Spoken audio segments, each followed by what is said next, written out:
আমি যখন খুব ছোট, আমাকে কিন্তু সবাই ভালোবাসতো। আমার দাদি দাদা সবাই আমাকে ভালোবাসতো, কারণ আমি অনেক চটপটে এবং দুরন্ত ছিলাম। মানে আমি খেলাধুলা আমার খুব পছন্দ ছিল। খেলাধুলা করতে ভালো লাগতো আমার। আর দাদা দাদি নানা নানির কাছ থেকে কিভাবে সবকিছু আদায় করে নিতে হয় সেই জিনিসটা এবং সেই গুণটা আমার মধ্যে ছিল।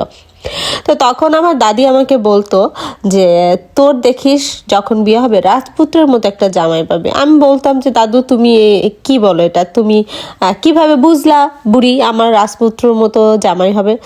বলতেছে না, তোর মনটা অনেক ভালো, তুই রাজপুত্রের মতো জামাই পাবি। ঠিক তেমনই একটা কথা বলেছিল আমার শাশুড়ি। শাশুড়িদের সাথে ঝগড়াঝাটি সবারই থাকে। একটু মনমালিন্য হলেই কোনো না কোনো কারণেই মা বাবার সাথেও ঝগড়া হয়।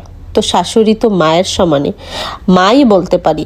সেই তার সাথেও ঝগড়া হয়েছিল, আর যখন ঝগড়া হয়েছিল তখন আমার শাশুড়ি আমাকে বরদোয়া দিয়েছিল।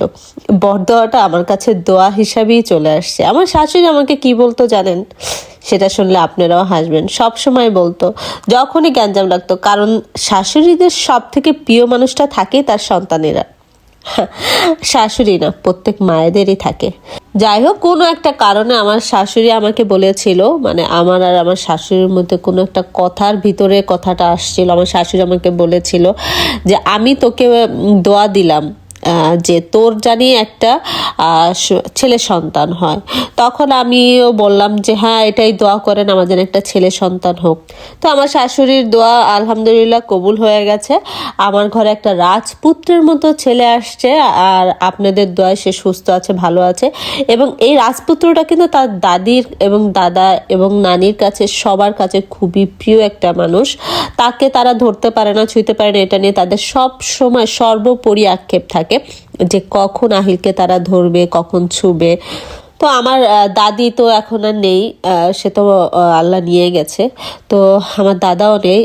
আমার দাদা দাদি দোয়াও আমার সাথে আছে, আমার বাবাও আছে। আমার বাবার খুবই স্বপ্ন, আমরা 4 বোন, আমার বাবারও স্বপ্ন ছিল তার একটা সন্তান হবে, মানে ছেলে সন্তান, কিন্তু আল্লাহ দেয়নি, 4টা মেয়ে দিছে। সে থাকলেও অনেক খুশি হইতো আহিলকে দেখে। আমার বিয়ে যখন হয় তখন, মানে হয় নাই, হবে হবে, মানে আজকার বাবার সাথে আমার কথা চলতেছে, তখন আমার দাদি মারা যায়। আর তার 12 বছর আগে আমার দাদা মারা যায়, যে কারণে তারা কেউ আমার এই ফ্যামিলিটাকে দেখে যেতে পারে নাই। আমার এটা নিয়ে খুব আফসোস। মাঝে মাঝে এটা নিয়ে একটু আমার কাছে খারাপ লাগে যে যদি আমার বাবা থাকতো, আমার দাদি থাকতো, দাদা থাকতো, তারা কতই না খুশি হইতো যে তার নাতি ইটালিতে হয়েছে, তাদের আবার তার নাতির, তারা যেভাবে বলছে ঠিক সেভাবেই সুন্দর একটা ফ্যামিলি হয়েছে।